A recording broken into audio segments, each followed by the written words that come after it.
Shalom ibu-ibu super yang luar biasa, yang diberkati Tuhan. Kita berjumpa lagi hari ini dengan bahan komsel kita sepanjang minggu ini. Bagaimana keadaan ibu-ibu semua? Pasti dalam keadaan baik ya. Kita sudah melewati bulan Januari dan sekarang kita masuk bulan Februari. Banyak orang bilang tidak terasa sudah lewat Januari, tetapi kita yang melewati hari demi hari pasti merasakan banyak ya.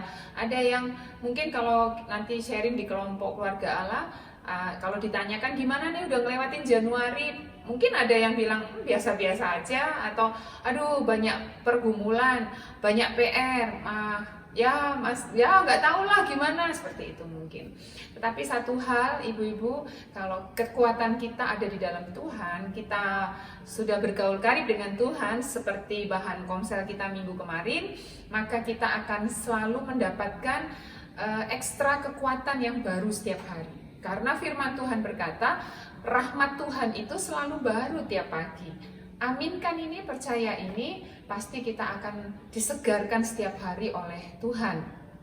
Nah, minggu ini bahan komsel kita bicara, judulnya adalah kekuatanku sama dengan tinggal tenang dan percaya.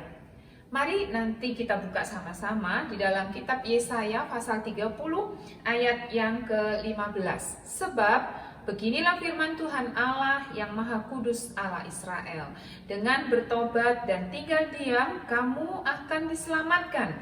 Dalam tinggal tenang dan percaya terletak kekuatanmu. Dan ini ayat yang nanti akan kita renungkan bersama-sama dengan teman-teman kita di dalam komsel ibu-ibu. Kekuatanku adalah sama dengan tinggal tenang dan percaya. Dengan dalam tinggal tenang dan percaya terletak kekuatanmu. Hari-hari ini tidak bisa dipungkiri bahwa ibu-ibu dan saya betul-betul membutuhkan kekuatan dari Tuhan. Stres kalau kita mikirin semuanya ya ibu-ibu ya. Karena biasanya wanita tuh yang paling banyak punya beban. Pria mungkin hanya memikirkan bagaimana bisa menghidupi keluarga, mencukupi kebutuhan keluarga. Tetapi wanita begitu banyak yang harus dia pikirkan dan dia kerjakan. Kalau kita tidak punya bantuan, kekuatan dari atas, maka kita pasti akan mudah lelah, kita akan mudah putus asa. Dan bisa dibayangkan hasilnya, ibu-ibu, emosi kita tidak akan terkendali, tidak akan bisa mengontrol emosi ini dengan baik. Dua hal ini yang akan kita bahas di dalam komsel. Yang pertama, tinggal tenang. Di dalam kitab 1 Petrus pasal 4 ayat 7, kita buka ya, 1 Petrus pasal 4 ayat yang ke-7, dikatakan demikian, kesudahan segala sesuatu sudah dekat. Karena itu kuasailah dirimu dan jadilah tenang supaya kamu dapat berdoa. Menjadi tenang itu artinya yang pertama itu adalah menguasai diri ibu-ibu. Firman Tuhan tadi berkata, kuasai dirimu dan jadilah tenang supaya kamu bisa berdoa. Menguasai diri itu maksudnya kita bisa mengendalikan diri kita. Penguasaan diri itu adalah salah satu buah roh yang ditulis di dalam kitab Galatia. Penguasaan diri. Kita pernah bahas di dalam komsel, dari 9 manifestasi dari buah roh itu, apa yang paling sulit atau apa yang paling penting? Penguasaan diri. Penguasaan diri, jika kita bisa menguasai diri dengan baik, maka yang lain-lain kita akan bisa. Kita akan bisa damai sejahtera, kita bisa sukacita dan seterusnya dan seterusnya. Mengendalikan diri, menguasai emosi, bisa menguasai pikiran, menguasai keinginan, menguasai lidah kita, menguasai cara kita berbicara, menguasai kehendak kita, kemauan kita. Kalau ibu-ibu dan saya tinggal tenang, maka kita akan bisa menguasai hal-hal yang tadi saya sebutkan. Menguasai emosi, pikiran, kemauan ya, bicara kita dan seterusnya dan seterusnya. Kitab Amsal 16 ayat 32 mengatakan, orang yang sabar melebihi orang yang merebut kota. Orang yang sabar itu melebihi pahlawan, bahkan melebihi orang yang merebut kota. Bayangkan betapa luar biasanya orang yang sabar. Orang yang sabar itu orang yang tenang. Seringkali kita ibu-ibu mudah panik ya kan. Kalau ada peristiwa apa-apa kita teriak duluan, kita panik duluan.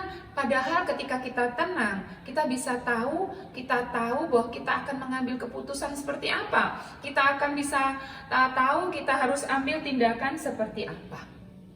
Tinggal tenang artinya yang kedua adalah mendekatkan diri kepada Tuhan. Minggu lalu kita sudah bahas di dalam Komsel.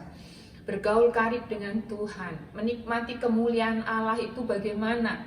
Yang kedua, tinggal tenang adalah maksudnya mendekatkan diri kepada Tuhan.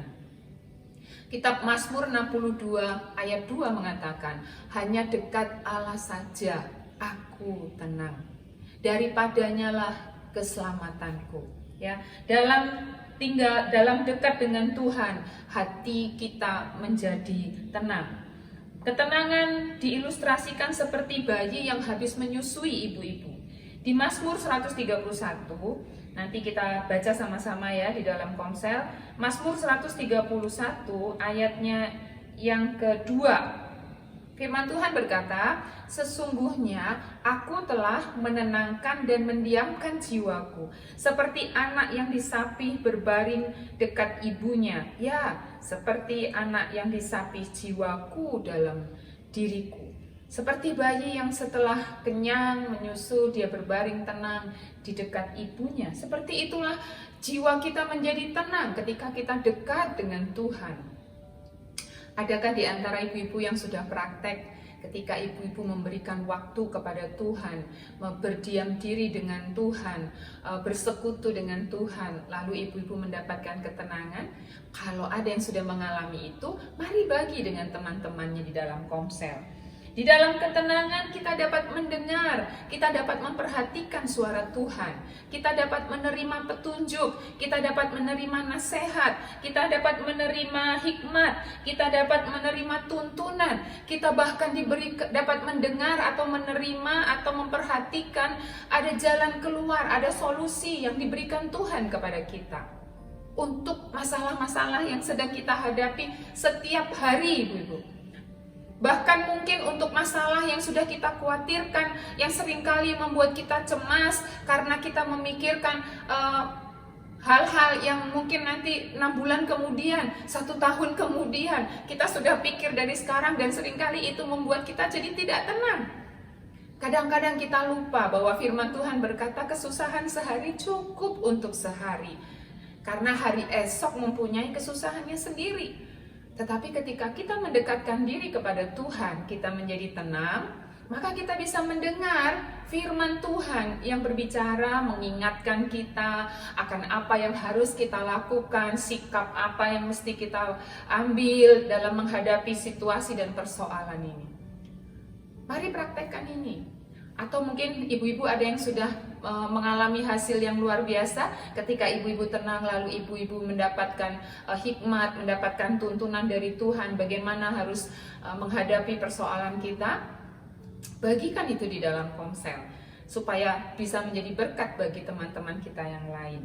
Nah, yang kedua, tadi dikatakan di dalam tinggal tenang dan percaya terletak kekuatanmu. Yang kedua adalah percaya, ibu.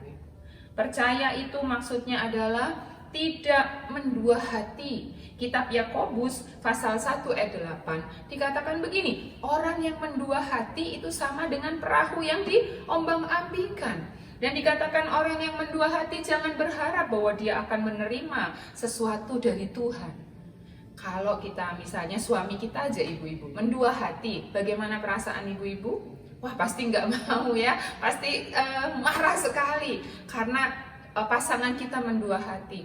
Bagaimana dengan perasaan Tuhan jika ibu-ibu dan saya mendua hati? Maksudnya di sisi sini kita betul-betul percaya kepada Tuhan, tetapi di sisi yang lain kita meragukan Tuhan, bahkan kita mencari pertolongan ke tempat lain. Sementara kita sudah berdoa kepada Tuhan, kita mohon Tuhan tolong saya, Tuhan berkati saya, lalu kita mencari berkat di tempat lain. Keadaan ini banyak dilakukan oleh orang-orang percaya, ibu-ibu. Dan ini yang menyebabkan kita tidak menerima apa-apa dari Tuhan. Kalau ibu-ibu masih ingat firman Tuhan minggu kemarin yang disampaikan oleh Mas Mul, dikatakan iman itu apa? Iman itu percaya sungguh-sungguh dan ikhlas sungguh-sungguh. Terapkan saja hal ini dalam hidup kita masing-masing. Pasti kita akan tetap percaya kepada Tuhan, apapun kondisinya. Percaya itu maksudnya adalah tidak bersandar pada kekuatan sendiri. Di dalam kitab Yeremia 17 dikatakan bahwa terkutuklah orang yang mengandalkan kekuatannya sendiri. Di dalam Mazmur 84 ya, saya bacakan buat kita semua. Mazmur 84 ayat 6 dikatakan begini. Berbahagialah manusia yang kekuatannya di dalam Engkau, yang berhasrat mengadakan ziarah. Apabila melintasi lembah baka, mereka membuatnya menjadi tempat yang bermata air. Bahkan hujan pada awal musim menyelubunginya dengan berkat. Mereka berjalan makin lama makin kuat, hendak menghadap Allah di Sion. Berbahagialah manusia yang kekuatannya di dalam Tuhan. Jadi kalau ibu-ibu dan saya percaya kepada Tuhan, mengandalkan kekuatan dari Tuhan, dikatakan di sini apabila kita berjalan melintasi lembah baka, kita akan membuatnya menjadi tempat yang bermata air. Ibu-ibu dan saya akan mendapatkan pertolongan yang luar biasa dari Tuhan. Percayalah kepada Tuhan, serahkan bersandarlah pada kekuatan Tuhan. Dan percaya yang berikutnya tadi ya, saya sudah singgung, percaya itu adalah iman. Percaya sungguh-sungguh dan ikhlas sungguh-sungguh. Ibu-ibu membutuhkan kekuatan, ingin punya kekuatan yang dahsyat untuk bisa bertahan di zaman yang sulit ini, dua hal saja lakukan, tinggal tenang dan percaya kepada Tuhan. Nanti di dalam kelompok keluarga Allah atau komsel kita masing-masing, mari kita membahas hal-hal berikut. Yang pertama, mari saling berbagi mengapa kita tidak bisa tenang. Mengapa kita, kalau ada yang sedang tidak tenang ya, mari berbagi mengapa kita tidak bisa tenang. Dan yang kemudian yang kedua, mengapa kita tidak percaya? Mengapa sekarang ini sulit bagi kita untuk mempercayai Tuhan? Mengapa tidak percaya? Dan kemudian bagaimana kedua hal itu dapat mempengaruhi kekuatan kita? Misalnya gini nih, wah aku nih belakangan ini lagi nggak tenang dan saya rasanya sulit mempercayai Tuhan. Bagaimana hal itu dapat mempengaruhi kekuatan ibu-ibu, baik secara jasmani maupun secara rohani? Apakah ibu-ibu jadi loyo? Apakah ibu-ibu jadi lemes? Apakah ibu-ibu jadi kehilangan gairah untuk bersukacita dan sebagainya? Nanti bahas di komsel.